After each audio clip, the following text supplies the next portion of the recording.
भारत की छवि दुनिया में हथियारों के सबसे बड़े खरीदार देश की रही है, लेकिन पिछले 11 वर्षों के दौरान ये छवि बदलती नजर आ रही है। घरेलू रक्षा निर्माण की क्षमता विकसित करने को प्राथमिकता देकर निर्यात से जुड़े नियमों के ढांचे में उदारीकरण लाकर देश धीरे धीरे अपने रक्षा निर्यात में इजाफा कर रहा है। भारत तेजी से रक्षा निर्यात के क्षेत्र में बड़ी ताकत बनकर उभरने की ओर अग्रसर है। देश रक्षा क्षेत्र में न केवल आत्मनिर्भरता की ओर बढ़ रहा है, बल्कि दूसरे देशों को भी निर्यात कर रहा है। प्रधानमंत्री नरेंद्र मोदी ने सोशल मीडिया पर भारत के रक्षा क्षेत्र में पिछले 11 वर्षों में की गई अभूतपूर्व वृद्धि की सराहना की।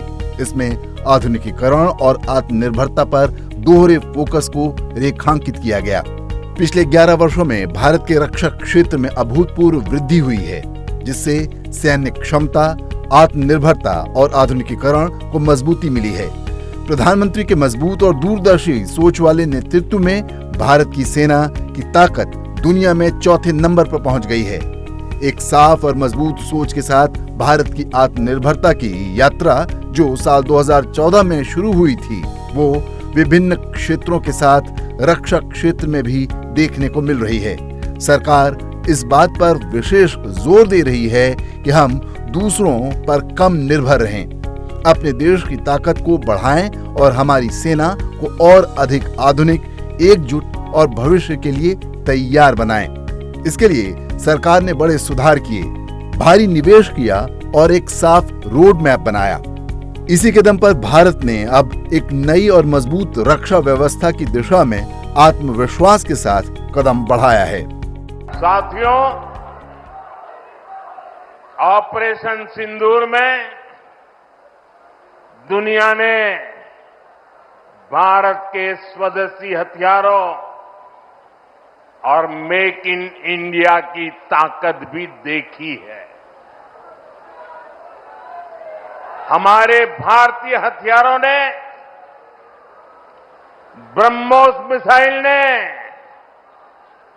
दुश्मन के घर में घुसकर तबाही मचाई। जहां टारगेट तय किया, वहां धमाके किए। ये ताकत हमें आत्मनिर्भर भारत के संकल्प से मिली है। एक समय था जब भारत अपनी सैन्य जरूरतों के लिए, अपनी रक्षा के लिए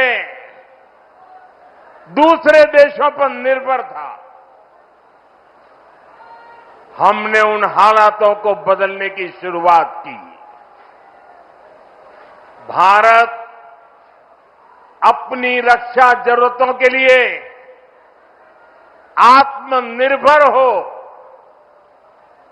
ये हमारी अर्थव्यवस्था के लिए तो जरूरी है ही, ये देश के आत्मसम्मान के लिए भी उतना ही जरूरी है।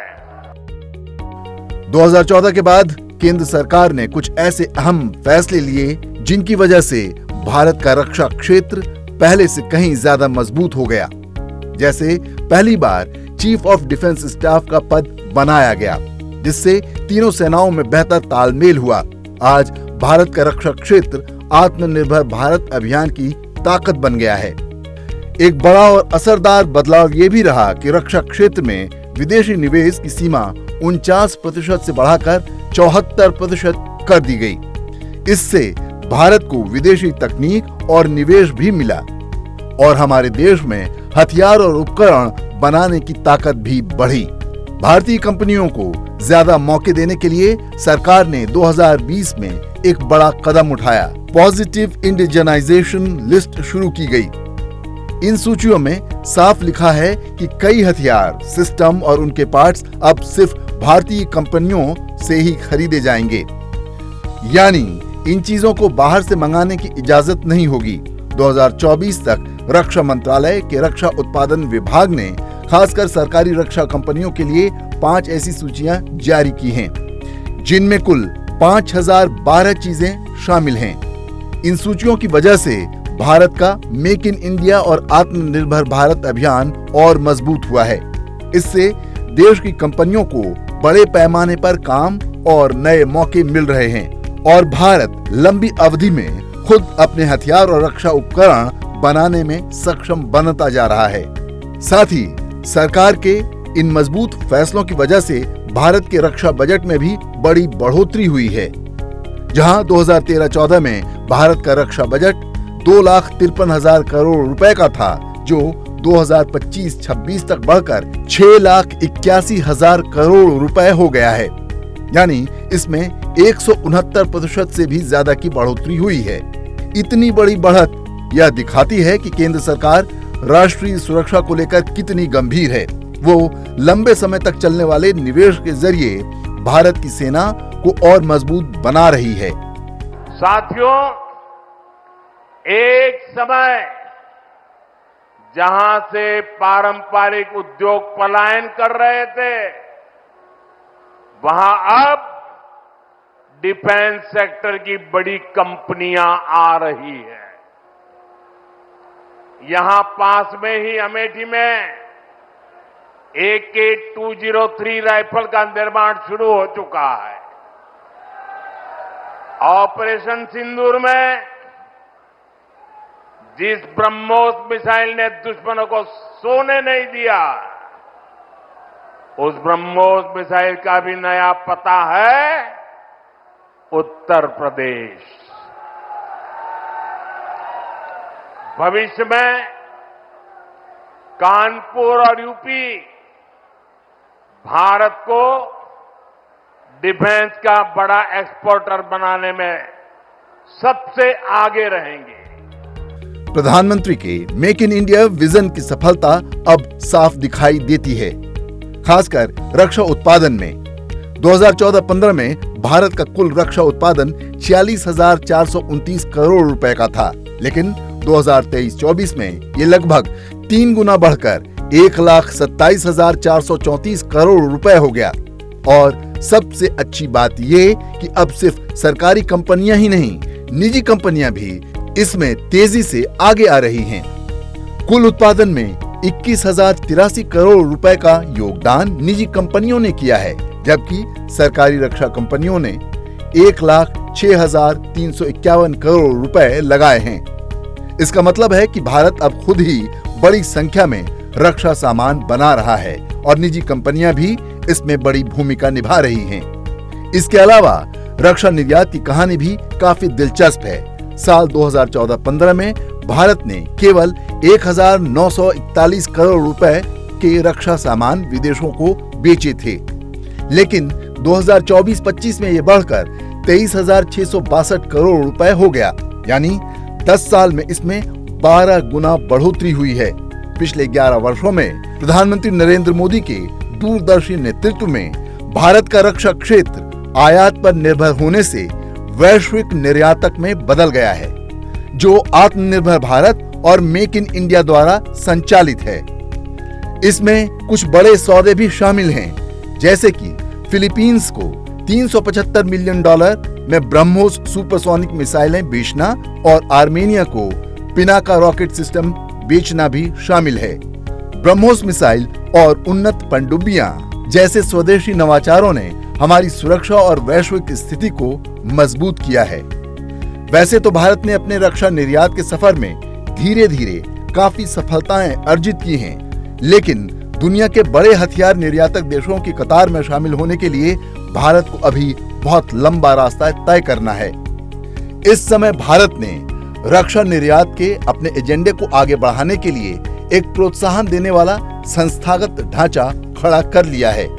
नए नए विचारों पर काम करने के साथ साथ सुधारों का सिलसिला भी जारी रखना होगा, तभी वो दुनिया के 20 सबसे बड़े हथियार निर्यातक देशों में से एक बन सकेगा, जो उसकी अर्थव्यवस्था के साथ साथ राष्ट्रीय सुरक्षा के लिए बहुत अहम है।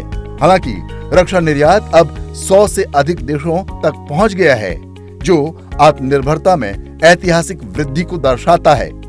भारत रक्षा शक्ति के 11 वर्ष मना रहा है। हम एक सुरक्षित, मजबूत भारत की ओर बढ़ते कदमों को सलाम करते हैं।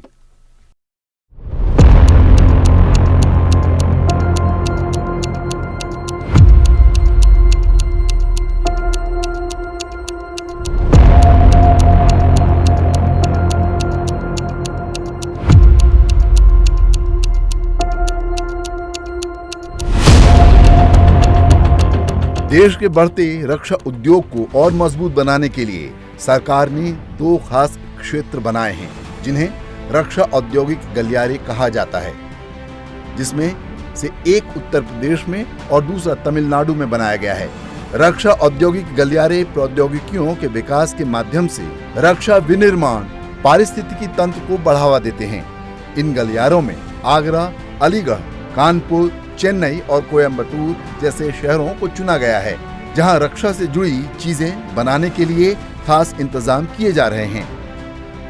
इसके लिए सितंबर 2024 तक सरकार ने 249 समझौते किए हैं, जिनमें कुल मिलाकर 50,083 करोड़ रुपए के निवेश की योजना है।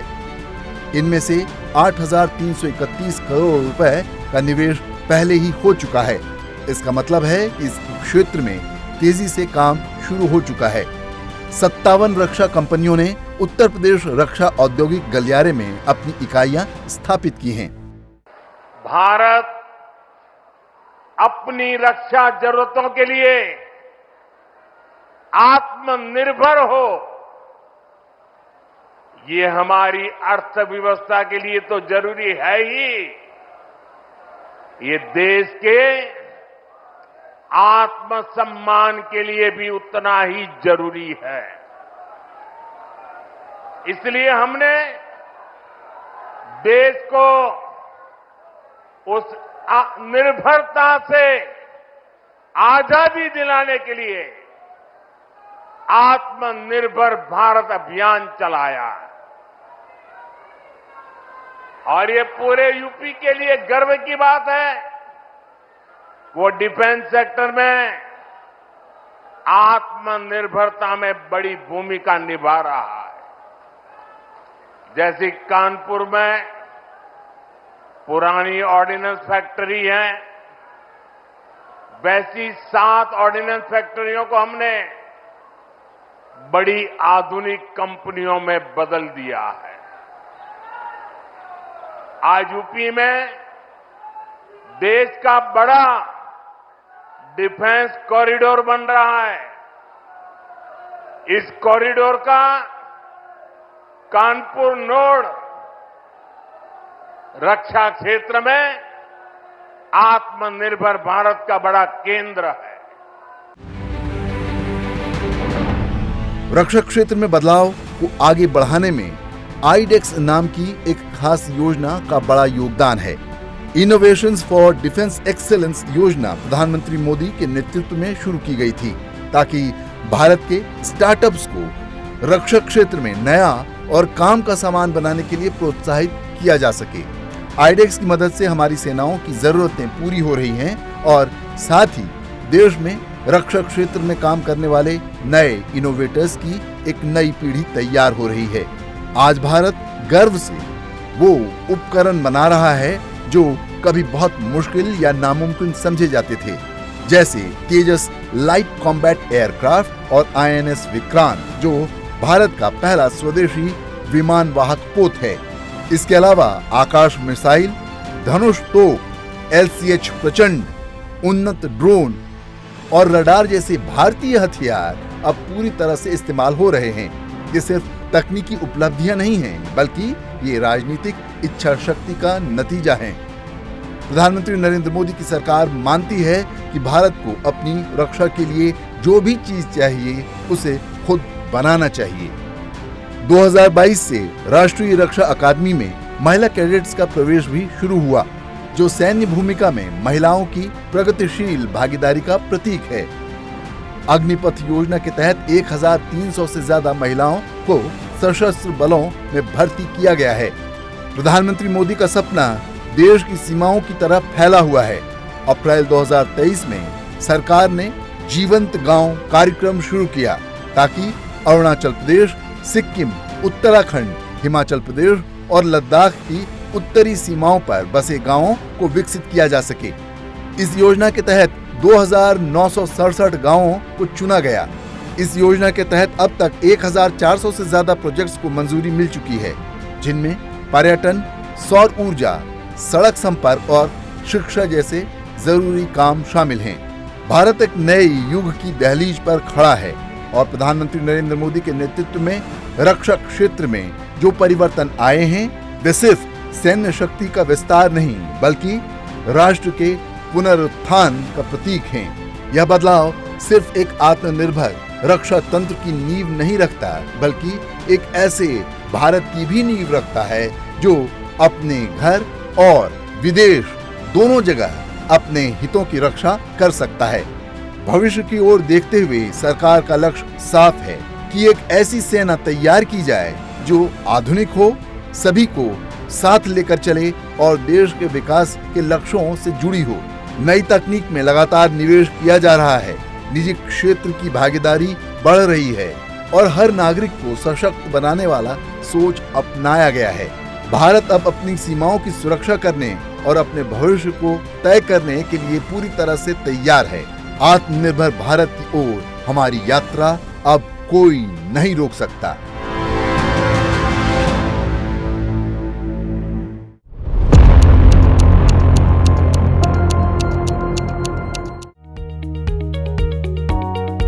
आधुनिकीकरण, इंटेलिजेंस कोऑर्डिनेशन और राजनीतिक स्पष्टता के कारण भारत की सशस्त्र सेनाओं का मनोबल पहले से कहीं अधिक है। प्रधानमंत्री नरेंद्र मोदी के नेतृत्व में भारत की विदेश नीति एक दृढ़ और सक्रिय ग्लोबल पावर बनने की ओर अग्रसर है। 2014 से 2025 की ये यात्रा एक साफ संदेश देती है।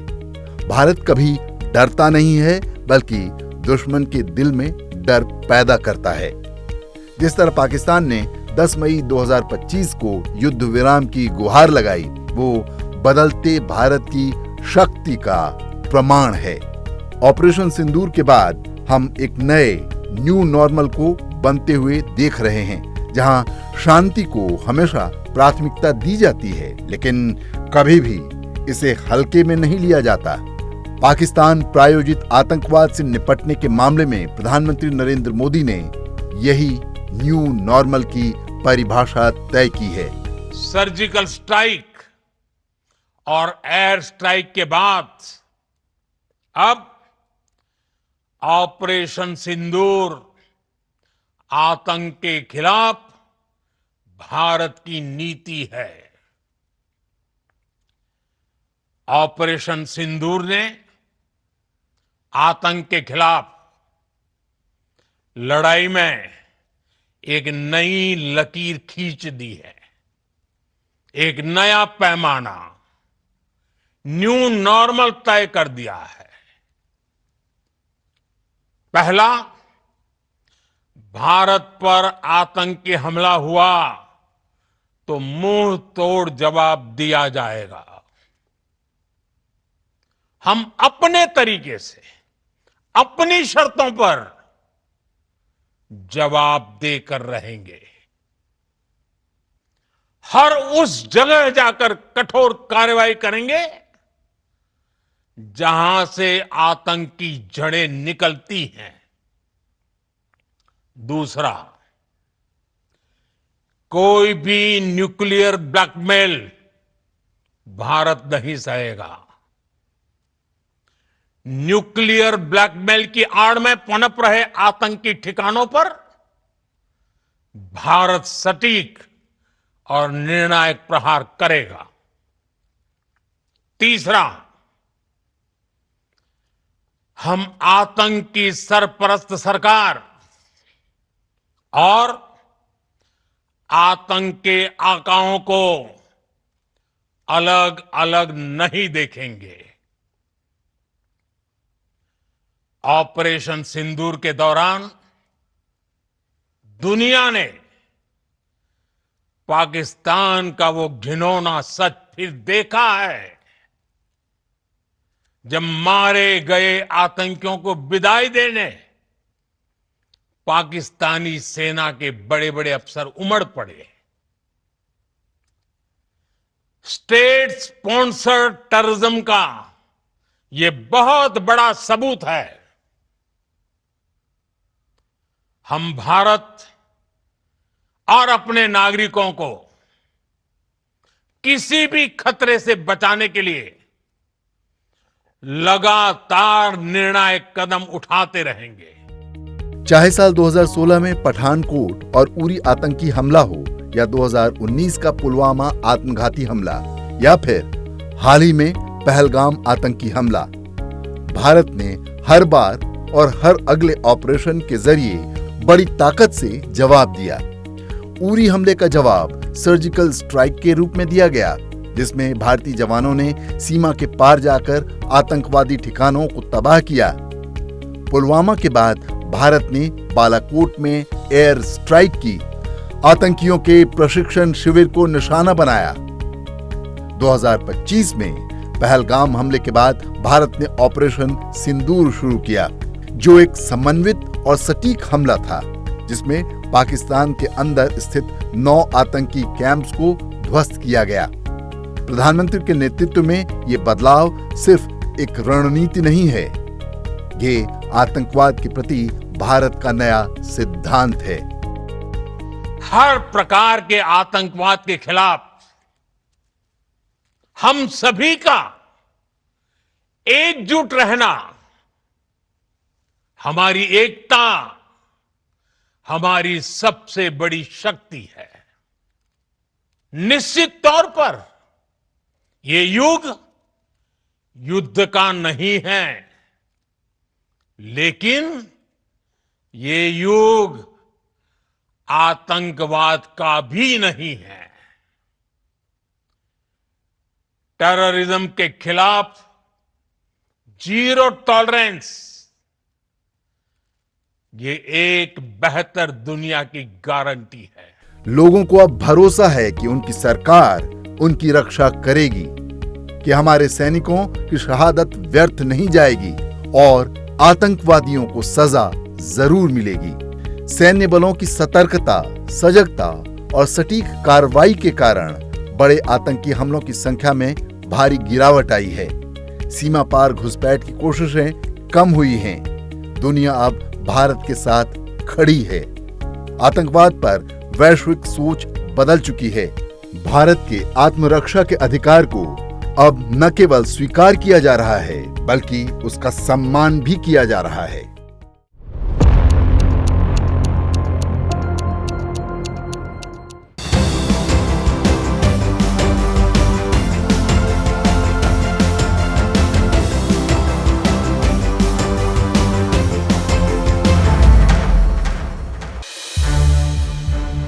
संसद टीवी के और भी प्रोग्राम्स देखने के लिए सब्सक्राइब करें हमारा YouTube चैनल और हाँ, इन्हें लाइक और शेयर करना ना भूलें।